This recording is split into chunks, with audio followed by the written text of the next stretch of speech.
One of the most important things that you need to think about whenever you're designing your email or your campaign or your digital product or service are calls to action. And we also need to think about instructions and labels.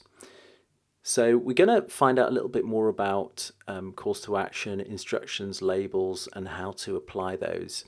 So your call to action, just to clarify, is a headline or a text on a button that tells people what to do. So in this particular instance, it's buy now, and this is taken from the Microsoft Surface Pro website. There is a kind of a formula whenever you're designing a call to action, and that's the verb plus benefit plus urgent time or place, and adding the urgency means that often people tend to click more on that call to action. So adding instructions on what people should be doing next. So we always want to try and keep them short and direct. Tell them exactly what you want them to do. Don't make it stupid, just make it clear. So a couple of examples here. When we're thinking about labeling products or labeling navigation, make it really clear what it is that you want people to do and what that content, by clicking that button, the type of content that particular button will give you or that particular section will give you. So, shop online, for example, or donate for a charity website, perhaps, are really simple labels and calls to action. So use the most common, easiest, most basic version of labels you can imagine, because if you start getting clever, then people start getting confused. If they get confused, it increases their cognitive load that we talked about earlier, and it just means that people then end up doing nothing, which doesn't help us, does it?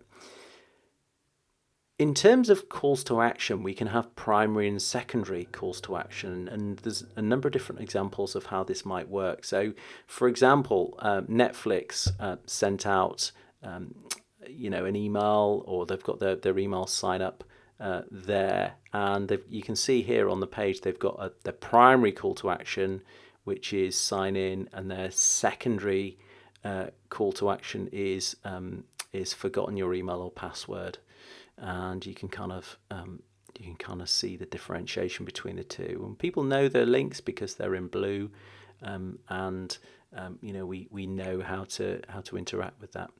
But what I would say is that it's better not to have many more than two calls to action in a specific section, because again, users tend to start getting confused about this sort of stuff. So user actions fall into one of two categories. There's either the primary action or the secondary action, and again, we kind of covered that. Making sure that the primary actions are helpful for our goals, and kind of the secondary calls to action is something that people need to do but aren't really the principal thing that you want people to do. Again, another example, start your Prime membership now or see more plans, for example. We know it's an option, but they obviously want people to start their Prime membership, and that's the principle or the primary action that they want people to do in this particular website. So primary actions should be as visible as possible. So again, buy now is one way of doing it. Often, if you can explain what it is that they're buying now, would be useful. So buy your thermostat now, for example, might be one that's worth A/B testing in this particular instance. So secondary buttons, again, just how do you actually think about designing those? We've got a continue or a never mind. What they used to do, rather annoyingly, when people designed web forms, was they had a principal call to action, which was next, and then next to it they had delete contents of web form, and that was a kind of a thing that went around the web, and eventually people realized that it was just really annoying. If you wanted to edit the content, you could go and edit it. We didn't need to delete that content. And differentiating how that secondary call to action button looks. So, maybe a white background, we know it's potentially a button. There's a rollover state, so if you roll over your mouse, then we can see that something actually starts happening to that button is really important. So yes, delete, or never mind, perhaps.